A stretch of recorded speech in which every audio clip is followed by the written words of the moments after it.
Healthcare workers could be brought to an end if they agree to back a pay offer recommended by unions.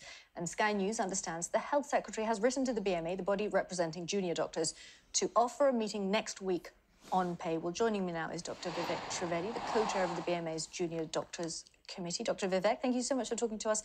So, have you received that letter, and are you going to meet Mr. Buckley next week?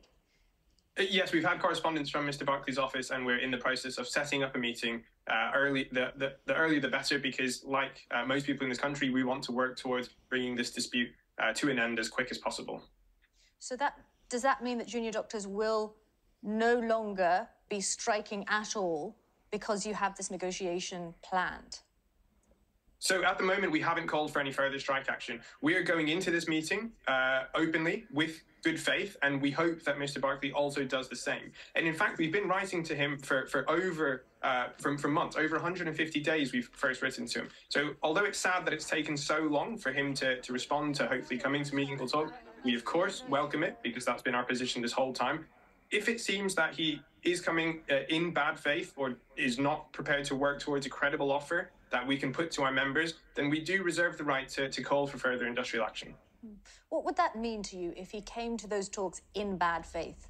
What would that represent? So you know, I mentioned we've written to him for so long and had virtually no response from him. For him to initially reply to us on the Friday before our strikes, asking for us to call off the strikes without an offer on the table, and previously with no mandate to negotiate, that's bad faith. He's just trying to kick the can down the road. And what we want to do is we want to be able to put an offer to our members that our members will be happy with, ultimately, so that we can bring this dispute to an end. Has he made an offer? No. So why are you agreeing to talks now? Because we've been open to talk the whole time. Actually, because we want to be able to work towards an offer, and we hope that by entering into these talks, we do get an offer to take to our members that they'll be happy with. So what's changed between now and then? Why are you saying now, yeah, let's talk? Well, that's exactly it. It's not us that's changed. It's Mr. Buckley. We've been open to talk this whole time, but now he's ready. So we were ready to enter talks before, we're ready to enter talks now, and we'll be ready to enter talks in the future. But it's Mr. Buckley that's been stalling us this whole time. Given that we've had this fresh offer for nurses and ambulance workers, are you optimistic now that junior doctors are also going to be given a deal? It's positive that the other unions and Mr. Buckley have been able to have talks. It was obviously not in my position to talk on what those members should do. That's up to them for their votes. I do hope that we can work towards an arrangement. Of course, unions have had healthcare sectors have had varying levels of real terms pay cuts. So I hope that he brings us something that will be acceptable to our members. Let's talk about what you think will be acceptable to your members, because you're asking for a 35% pay rise, aren't you? Do you think that's reasonable and achievable? So we're asking for a 35% uplift, and that's only to restore our pay, because we've had our pay slashed by more than 26% over the last 15 years. So all we want to do is to restore that to come back to net neutral. And do we think this is reasonable and achievable? Of course, this is actually a drop in the ocean for the government. This will cost them roughly £1 billion or so, which is less than 0.1% of their national budget. And what that actually translates to for my doctor colleagues is a doctor who's on £14 an hour.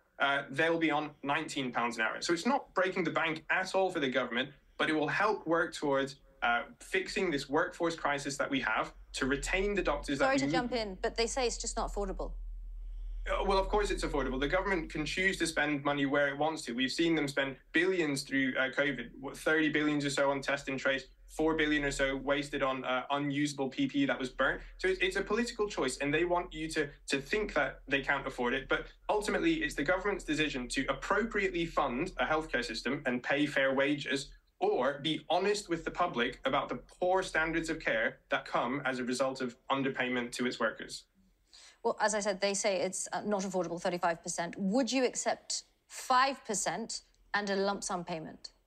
That agreement would not be acceptable to our members, because we've lost, as I mentioned before, a more than 26% real terms pay cut, and all we're looking to do is to restore that pay. That's the mandate that was given to us by our ballot, which was unprecedented. You know, the doctors have spoken. They're angry, and they want to get this fixed. Okay, Dr. Vivek, we're going to have to leave it there. Let's see what next week brings. Thank you.